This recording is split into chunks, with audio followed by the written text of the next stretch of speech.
kasih Bu. Ya, silakan duduk. Selamat pagi. Pagi Bu.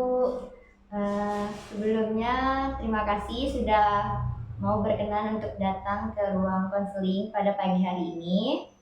Perkenalkan, nama Ibu Diva Hanifah yang memang ditugaskan untuk mengampu kelas 8. Apakah benar mbaknya dari kelas 8? Benar Bu. Kalau gitu boleh dong Ibu kenalan sama mbaknya? Baik, perkenalkan nama saya Maya Bu, saya dari kelas 8. Oke Maya, dan Ibu ingin mengkonfirmasi apakah benar Maya ini disarankan wali kelasnya untuk menemui Ibu? Iya benar Bu. Oke, berarti dari Bu Siska kan ya yang menyuruh Maya untuk datang kemari? Iya Bu. Sebelumnya, apakah Maya pernah lewat atau singgah ke ruang BK sebelum pertemuan dengan Ibu pada hari ini? Kalau singgah sih belum pernah Bu, tapi kalau lewat itu lumayan sering sih Bu. Oh, jadi lewat aja gitu ya? Iya. Dan berarti ini pertama kali Maya ke ruang ini ya? Iya Bu. Oke Maya. Apakah Maya tahu apa itu bimbingan dan konseling? Tidak Bu. Oh, belum tahu ya, baik. Bimbingan dan konseling adalah dua proses bantuan yang berbeda, yang dimana bimbingan adalah suatu bantuan proses yang diberikan guru BK kepada konselingnya itu untuk memberikan pemahaman ataupun penyampaian informasi, dan itu sebagai upaya pencegahan agar tidak terjadi masalah. Kemudian konseling adalah upaya atau suatu proses bantuan yang diberikan guru BK kepada konselingnya itu untuk membantu memberikan beberapa alternatif solusi agar membantu konseli atau kliennya itu bisa menyelesaikan permasalahannya. Nah, tadi sebelumnya Maya kesini habis dari mana dulu nih? Saya tadi habis dari perpustakaan Bu. Oh, habis dari perpus ya. Maya sendiri atau sama teman? Sendiri Bu. Perpusnya lumayan jauh ya Maya? Iya Bu, lumayan jauh. Ya, ini ada air, silahkan minum dulu Maya. Terima kasih Bu. Ya.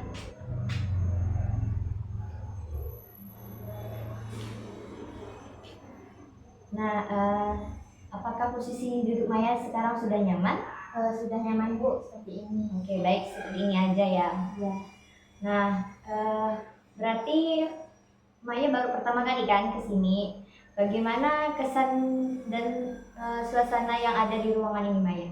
Ruangannya cukup nyaman sih Bu, ada AC-nya juga, jadi saya tidak merasa kepanasan ketika sedang berada di sini. Oh, alhamdulillah ya, dan Maya merasa nyaman berada di ruangan ini kan.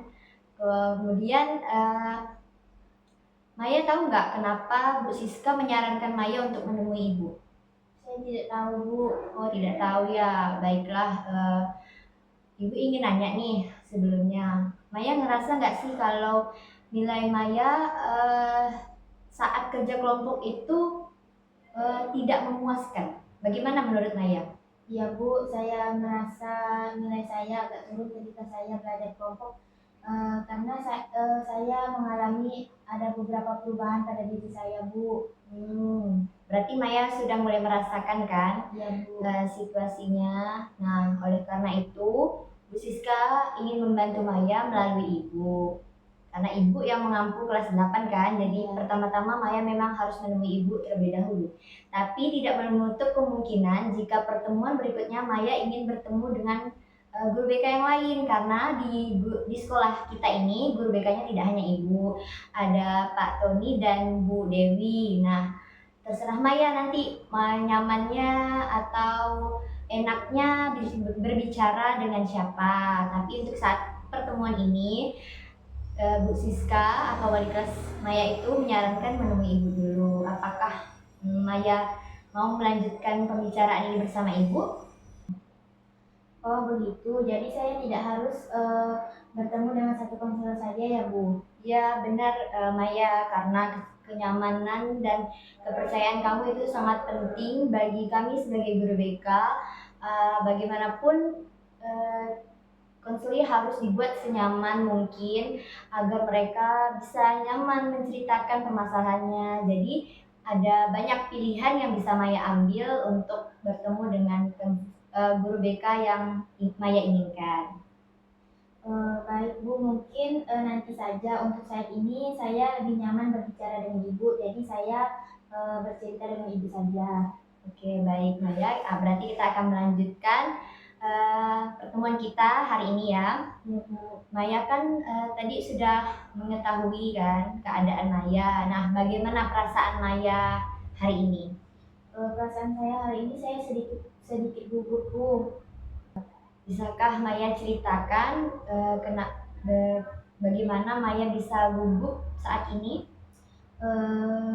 Ya Bu, sebenarnya saya merasa semakin sulit untuk dekat dengan teman-teman. Saya jadi lebih sering menyendiri, tapi kadang saya juga merasa sepi Bu. Terus kalau ada kegiatan kelompok, saya itu sering merasa gugup padahal belum memulainya. Saya takut nggak bisa untuk bekerja sama dan malah menyusahkan mereka. Oh gitu ya permasalahan Maya. Iya Bu. Ibu mengerti rasa gugup Maya itu karena Maya sulit untuk berteman, mulai berteman atau memulai komunikasi dengan temannya kan. Nah, maka dari itu Bu Siska mengarahkan Maya tuh menemui Ibu untuk apa? Untuk kita mengadakan pertemuan konseling individual. Nah, tadi kan Ibu sudah jelaskan kan pengertian konseling dan bimbingan. Nah, berarti karena Maya mengalami permasalahan di sini, Ibu membantu Maya untuk memberikan beberapa alternatif solusi yang bisa kemungkinan untuk Maya ambil. Namun jika Maya merasa kurang sesuai sama Ibu, balik lagi Maya punya beberapa guru BK di sini yang bisa memberikan alternatif solusi yang lain dan Maya bisa bertemu dengan mereka. Apakah Maya setuju dengan ketentuan seperti itu? Nah, Ibu ingin memberitahukan lagi nih, setiap guru BK memberikan layanan itu ada waktunya Maya. Jadi pertemuan kita untuk konseling individual ini di satu kali pertemuannya 40 menit. Nah, karena konseling, jadi pertemuan itu tidak bisa satu kali pertemuan Maya. Jadi harus ada beberapa kali kita untuk pertemuan agar bisa tindak lanjut dan mengevaluasi perkembangan Maya. Apakah Maya setuju?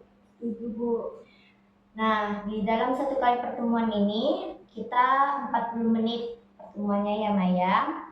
Kemudian untuk pertemuan berikutnya kita bisa mengatur jadwal sesuai dengan waktu atau jadwal yang Maya butuhkan. Ibu siap membantu kapanpun Maya butuh. Oke, Ibu akan memberi penjelasan lagi di mana di layanan konseling ini ada asas atau aturan yang diberlakukan yang dimana asas itu dibuat untuk melindungi Maya sebagai konseli dan tentunya untuk mengatur keprofesionalitasan Ibu sebagai guru BK. Kenapa? Karena itu adalah sebuah payung hukum gitu kan, yang dimana jika terjadi pelanggaran Maya bisa protes sama Ibu atau karena privasinya dilanggar gitu kan. Nah, apa aja sih asasnya? Yang pertama itu ada asas kerahasiaan yang paling penting dan paling utama karena kita di sini membahas permasalahan terkait privasi Maya lah kan, karena ini permasalahan Maya sendiri gitu. Nah, dimana kerahasiaan ini adalah yang harus dijaga baik Ibu maupun Maya untuk tidak menyebarluaskan apa yang sedang kita bahas pada pertemuan hari ini. Namun ada beberapa hal yang tentunya akan Ibu minta persetujuan dari Maya ketika Ibu ingin menyampaikan permasalahan Maya. Itu bisa dikarenakan keadaan yang sangat gawat gitu ya, karena mungkin ada beberapa kondisi dari Maya yang Ibu perlu untuk pihak lain untuk mengetahuinya. Jadi Ibu akan minta persetujuan dengan Maya, apakah boleh Ibu menceritakan permasalahan Maya ini dengan pihak-pihak yang menurut Ibu bisa membantu Maya untuk mengatasinya. Apakah Maya setuju? Setuju, Bu. Baik, kemudian ada asas keterbukaan, yang dimana Ibu berharap Maya di sini itu bercerita dengan jujur dan apa adanya, sesuai dengan apa yang Maya rasakan. Nah, kemudian ada asas keterbukaan, yang dimana diharapkan Maya itu bercerita dengan Ibu ini tidak dibuat-buat, dan Ibu mengharapkan sekali kejujuran Maya untuk menceritakan apa yang Maya alami, apa yang Maya rasakan, sepengalaman Maya. Apakah Maya setuju untuk bercerita dengan sejujur-jujurnya sama Ibu? Setuju, Bu. Oke, yang terakhir ada asas kesukarelaan, yang dimana berarti Maya berada di sini itu dengan sukarela dan tidak dipaksa pihak manapun. Apakah benar Maya seperti itu? Iya, benar, Bu. Oke, berarti Maya di sini atas keinginan Maya untuk menyelesaikan permasalahan Maya, walaupun melalui Bu Siska yang Bu Siska yang suruh Maya untuk kesini, tapi Maya nggak terpaksa kan, bukan hanya karena suruhan Bu Siska seperti itu. Iya, Bu, tidak terpaksa. Baik Maya, di pertemuan kedua kita pada hari ini, kemarin kan Maya sudah bercerita tuh, Maya kalau berada di kelompok sosial atau dengan teman-teman Maya itu, Maya merasa gugup. Bisakah Maya ceritakan bagaimana perasaan itu bisa?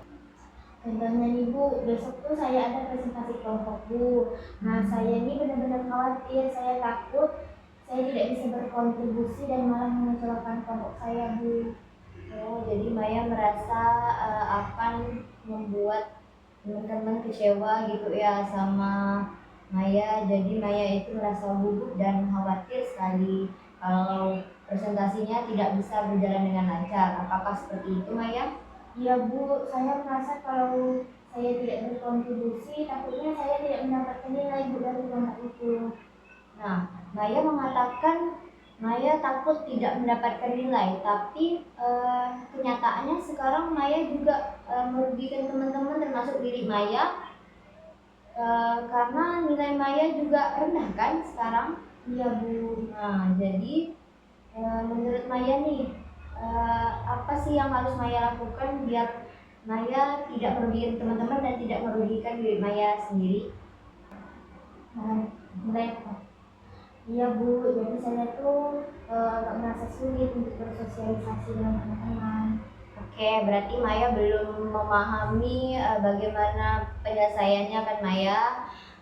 Coba Maya ceritakan lagi di situasi kerja kelompok yang seperti apa sih yang membuat Maya gugup?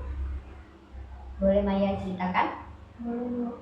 Biasanya jantung saya langsung berdebar lebih cepat, Bu. Tangan saya bisa jadi kayak dingin atau berkeringat.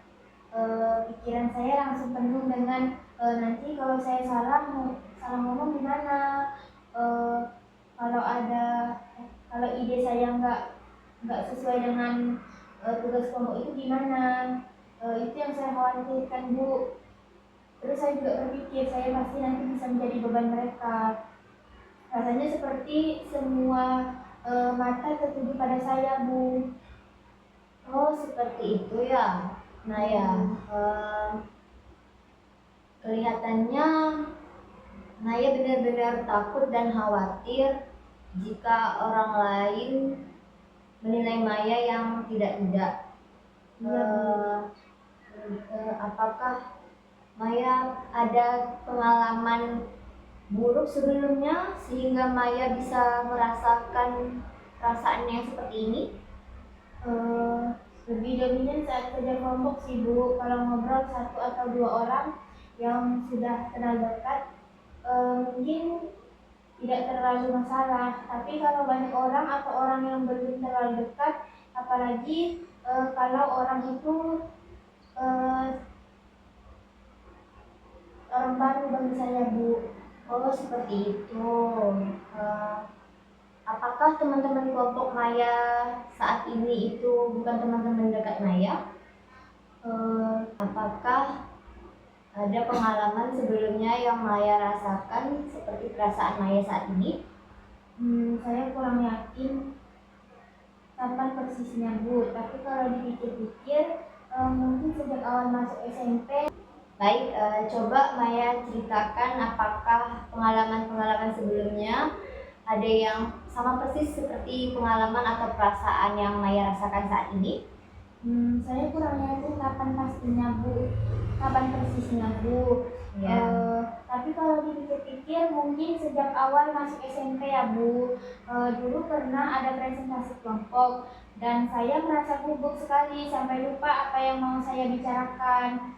Kemudian setelah itu rasanya jadi lebih takut setiap kali ada tugas kelompok. Saya jadi khawatir kejadian itu terulang lagi Bu. Baik, seperti itu ya Maya. Iya Bu. Sebelumnya apa sih yang Maya lakukan sehingga terjadi kesalahan yang Maya buat? Maksudnya seperti Maya itu lupa gitu. Dan bagaimana sebelumnya Maya sampai bisa lupa gitu dengan materi-materi? Mungkin karena saya gugup Bu atau saya terlalu khawatir, terlalu cemas, makanya saya itu sampai lupa apa materi apa yang harusnya saya sampaikan Bu. Jadi saya mengecewakan teman-teman. Oh, seperti itu. Iya, Kalau Bu. situasi di rumah seperti apa Maya? Kadang-kadang Bu, misalnya kalau ada acara keluarga besar dan saya harus bertemu dengan banyak keluarga. Nah, mungkin saya tidak terlalu dekat dengan keluarga yang berada jauh dari saya Bu. Karena jarang ketemu juga ya Bu. Saya jadi bingung mau ngobrol apa dan takut nanti kalau salah yang saya omongkan. Oh, seperti itu. Berarti Maya itu kurang bisa terbuka dengan orang yang baru, begitu ya Maya? Iya Bu, saya jadi merasa kurang percaya diri. Saya jadi menghindar kegiatan yang melibatkan banyak orang. Padahal kadang saya juga ingin punya teman dekat seperti teman-teman saya yang lain Bu. Iya Bu, saya jadi merasa kurang percaya diri. Saya jadi menghindari kegiatan yang melibatkan banyak orang Bu. Padahal saya ingin juga memiliki teman dekat seperti teman-teman yang lain Bu. Tapi rasa takut lebih besar. Saya jadi merasa seperti ada tembok yang memisahkan saya dengan teman saya Bu. Oh, di situasi seperti ini Maya menganggap hubungan yang sulit Maya mulai itu dengan tembok ya. Boleh Maya deskripsikan definisi tembok yang Maya artikan itu seperti apa sih? Saya jadi merasa aneh Bu, kayak ada yang salah dengan diri saya karena nggak bisa gampang bergaul seperti teman-teman lainnya. Saya jadi sering menyalahkan diri saya sendiri Bu karena sifat saya yang seperti itu.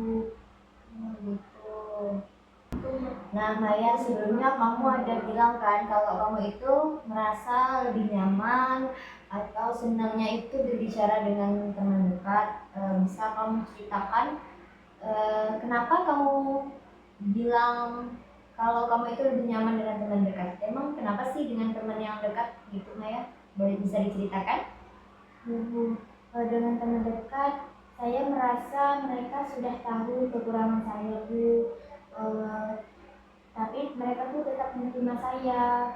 Saya tidak perlu berusaha terlalu keras untuk terlihat pintar dan kompeten. Saya bisa menjadi diri saya sendiri. Oh begitu ya.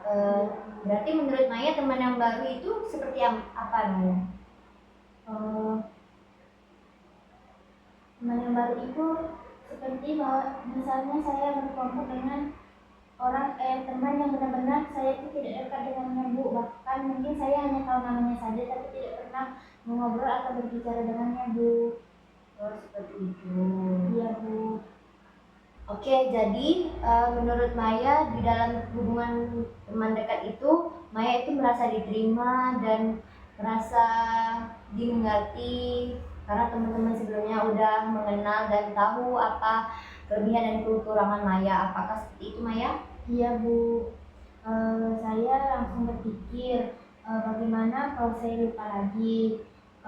Bagaimana kalau kalau ide saya tidak berguna. Nanti mereka pasti kecewa seperti dulu. Saya jadi merasa sangat tegang dan tidak bersemangat untuk bekerja kelompok Bu. Oh, jadi pengalaman kejadian Maya pas awal masuk SMP itu mempengaruhi Maya sampai saat ini ketika Maya mau melakukan presentasi dan di lingkungan kelompok baru ya Maya? Iya Bu. Oke, walaupun Maya mengalami pengalaman-pengalaman yang sulit dan bisa dibilang kalau Maya itu trauma pas awal masuk SMP karena lupa dan merasa presentasinya gagal, jadi mempengaruhi Maya hingga saat ini ya Maya. Iya Bu, sebenarnya saya ingin bisa merasa lebih percaya diri dan tidak terlalu terbebani oleh pikiran-pikiran negatif yang ada di pikiran saya. Saya ingin bisa bekerja sama dengan orang lain tanpa terus-menerus takut dinilai. Saya ingin merasa menjadi bagian yang berharga dari kelompok, bukan menjadi beban Bu. Oke, baik. Berarti sekarang Maya sudah berani untuk melawan rasa trauma itu sehingga Maya mulai untuk memikirkan solusi agar permasalahan Maya itu bisa diselesaikan. Ya Bu, saya berusaha untuk lebih percaya diri lagi Bu. Oke, baik. Karena Maya sudah mulai berani untuk menyelesaikan permasalahan Maya. Sebelumnya kan Maya bilang kalau Maya itu sulit untuk bersosialisasi dengan teman yang baru dan merasa nyaman dengan teman yang lama. Coba kita rangkumkan perasaan negatif Maya yang Maya rasakan selama ini. Iya Bu, saya sering merasa tidak punya ide yang bagus dibandingkan teman-teman. Saya juga merasa sulit untuk memulai percakapan dengan orang yang tidak terlalu saya kenal. Kemudian saya juga yakin penjelasan saya seringkali tidak jelas Bu, jadi mereka itu sulit untuk memahami. Berarti pemikiran spesifik yang negatif ini berasal dari pemikiran Maya saja kan? Apakah teman-teman juga secara langsung mengatakannya kepada Maya kalau Maya itu memang tidak cocok di dalam lingkungan pertemanan mereka? Tidak Bu, mereka tidak mengatakan apapun Bu, tapi saya itu merasa sendiri Bu bahwa saya itu seperti itu. Oke, baik. Berarti pemikiran negatif ini muncul karena pemikiran Maya sendiri, apa benar? Iya Bu. Kemudian waktu itu di kelompok bahasa Indonesia ide saya waktu itu di kelompok bahasa Indonesia ide saya soal sudut pandang tokoh memang tidak dipakai Bu. Oke, untuk itu ide Maya tidak dipakai. Apakah ide-ide selanjutnya tetap tidak dipakai teman-teman Maya? Boleh Maya ceritakan pengalaman Maya? Oh iya, waktu itu saya usul cara penyelesaian yang berbeda dan ternyata benar. Teman-teman bilang itu ide yang bagus karena lebih sederhana. Nah, kan terbukti kalau sebenarnya teman-teman itu juga menerima Maya dan wajar kalau kita pernah melakukan kesalahan. Nah, tapi bukan berarti kesalahan yang kita lakukan di suatu kelompok tertentu itu akan membuat di kelompok yang lainnya juga seperti itu Maya. Jadi Maya harus lebih terbuka dan lebih menerima diri Maya sendiri dan yakin bahwa apa yang Maya sampaikan kepada teman-teman itu bisa jadi juga benar. Iya Bu, kemarin di kelas ada teman baru yang duduk di sebelah saya. Saya ingin menyapanya, tapi saya bingung mau ngomong apa Bu. Akhirnya saya diam saja sampai bel masuk. Saya takut kalau pertanyaan saya aneh atau tidak menarik bagi teman saya yang baru itu, Bu. Oh, seperti itu. Iya, Bu. Maya juga mengalami pengalaman yang diacuhkan oleh teman Maya yang baru Maya kenal ya Maya. Iya, Bu. Pernah sih dulu waktu awal masuk SMP ada murid pindahan. Saya tanya dia awalnya dari mana, eh, dan kita punya hobi yang sama. Akhirnya kita jadi Nah, dari yang Maya sampaikan kepada ibu tadi, mulai dari ada ide yang diterima oleh teman Maya dan juga ada yang Maya memulai untuk memperkenalkan diri dan temannya juga welcome karena kalian memiliki hobi yang sama. Nah, itu kan menunjukkan bahwa Maya itu sebenarnya mampu untuk bersosialisasi atau memulainya. Namun di sini pikiran yang negatif apa sih yang selalu Maya pikirkan sehingga Maya berpikiran negatif seperti itu? Kadang teman-teman bilang, maksud kamu apa? Saya jadi merasa penjelasan saya pasti berbelit-belit dan sulit untuk dipahami mereka. Oh, seperti itu. Bisakah Maya tafsirkan apa sih yang dimaksud kata-kata teman Maya, maksudmu itu apa? Ya Bu, mungkin sih benar juga kata mereka.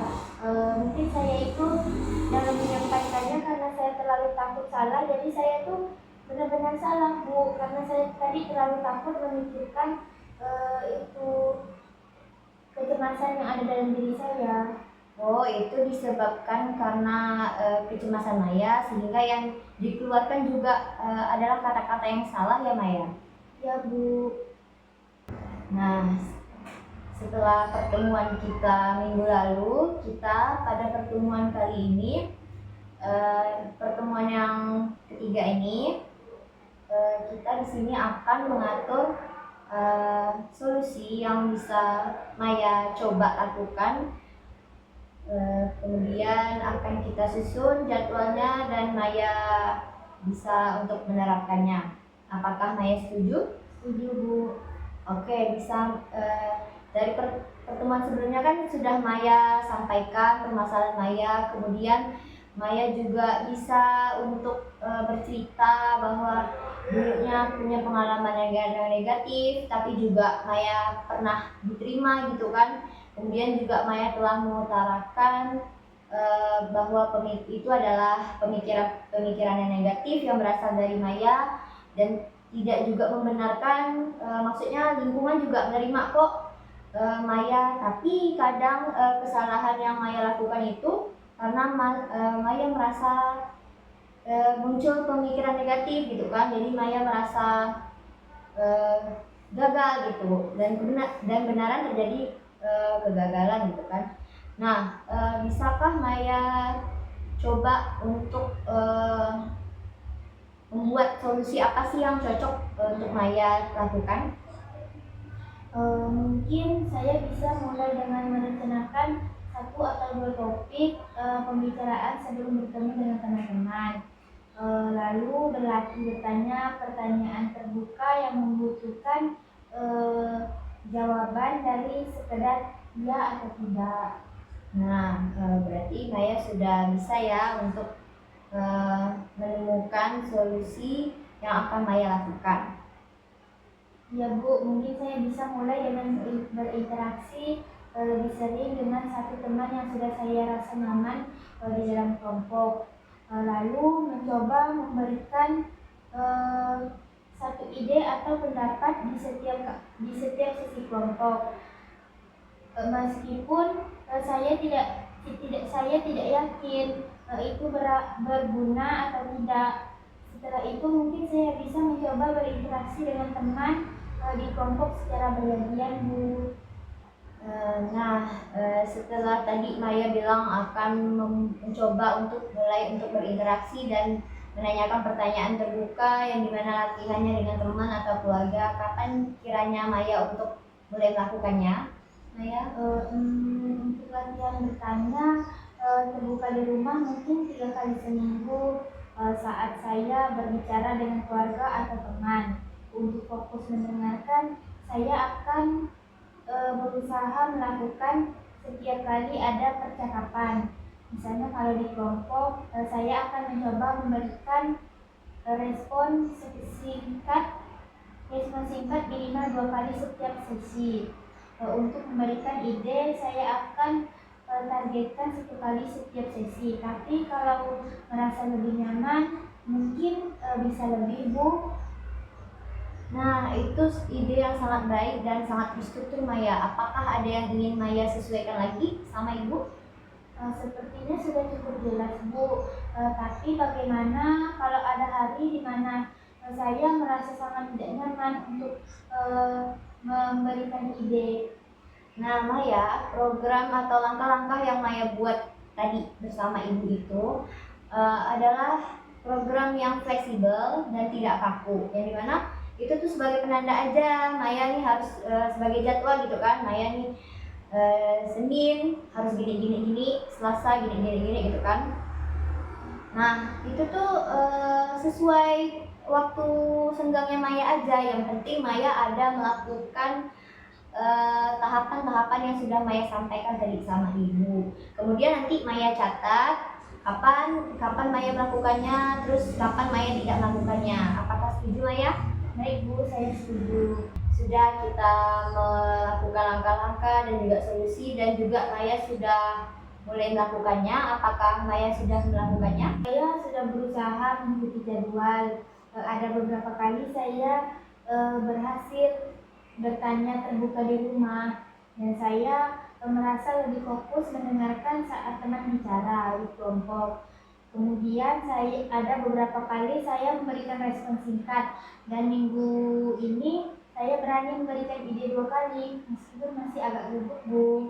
Wah, sangat baik ya, Maya sudah berani untuk melakukan itu, dan itu sangat mengapresiasi sekali karena Maya sudah berhasil melakukan tahapan atau langkah-langkah yang sudah Maya susun kemarin. Iya, Bu. Mungkin saya berhasil mencapai target tertentu, seperti memberikan ide lebih sering atau merasa lebih tenang saat berinteraksi. Saya juga bisa memberikan mungkin sudah berhasil mencapai target tertentu, seperti memberikan ide lebih atau lebih sering berinteraksi, lebih tenang ketika berinteraksi. Saya bisa memberikan apresiasi kecil pada diri saya sendiri. Misalnya menonton film yang sudah lama ingin saya tonton. Wah, itu sangat baik ya, Maya, karena ini seperti Maya menghargai apa yang sudah Maya lakukan dengan seperti menyenangkan diri sendiri, karena Maya sudah berhasil melakukan tahapan atau langkah-langkah yang sudah Maya susun. Maya senangnya apa? Nonton film. Boleh kan nanti saat Maya sudah berhasil melakukan langkah-langkah atau tahapan yang Maya susun itu, Maya boleh sesekali karena sudah berhasil melakukannya, Maya menonton film seperti itu. Baik, Bu, saya suka idenya, Bu. Itu jadi motivasi tambahan saya. Sepertinya kita sudah 40 menit Maya di dalam waktu konseling ini, dan sepertinya pertemuan kita cukup sampai di sini. Ibu boleh minta Maya untuk merangkum apa aja yang sudah Maya dapatkan di pertemuan konseling kita pada hari ini. Ya, Bu. Hari ini saya jadi lebih jelas tentang langkah-langkah program yang akan saya lakukan. Saya jadi tahu target-target yang lebih spesifik untuk minggu ini, seperti berapa kali saya akan mencoba bertanya terbuka, kemudian di rumah dan kemudian memberikan respon singkat di kelompok. Saya juga jadi lebih memahami pentingnya fokus mendengarkan dan mencoba berinteraksi dengan teman yang nyaman di luar tugas kelompok. Wah, bagus Maya, sepertinya Maya sekarang sudah mulai paham dan bisa menyimpulkan apa saja isi pertemuan kita pada hari ini. Kemudian apa sih? Mungkin ada pemahaman baru. Nah, setelah apa yang tadi Maya sampaikan, apakah ada perasaan atau pengalaman yang baru muncul di pemikiran Maya? Saya merasa lebih punya arah, Bu. Dengan langkah-langkah yang lebih jelas, saya juga bisa lebih termotivasi dengan target-target kecil yang bisa saya capai setiap minggunya. Wah, bagus itu Maya. Saat yang dimana berarti bisa dikatakan konseling kita pada pertemuan ini berhasil karena Maya sudah mulai termotivasi dan mempunyai arah tujuan yang jelas. Ya. Nah, sekali lagi terima kasih ya Maya sudah mau terbuka dan mau bercerita sama Ibu. Nah, jika Maya merasa nyaman dengan Ibu, boleh lain kali Maya datang dan menemui Ibu lagi. Nah, jika langkah-langkah Maya berhasil, laporannya Maya boleh berikan kepada Ibu ya untuk kita tindak lanjuti bersama. Ya, Bu. Terima kasih ya Maya. Ya, terima kasih kembali, Bu.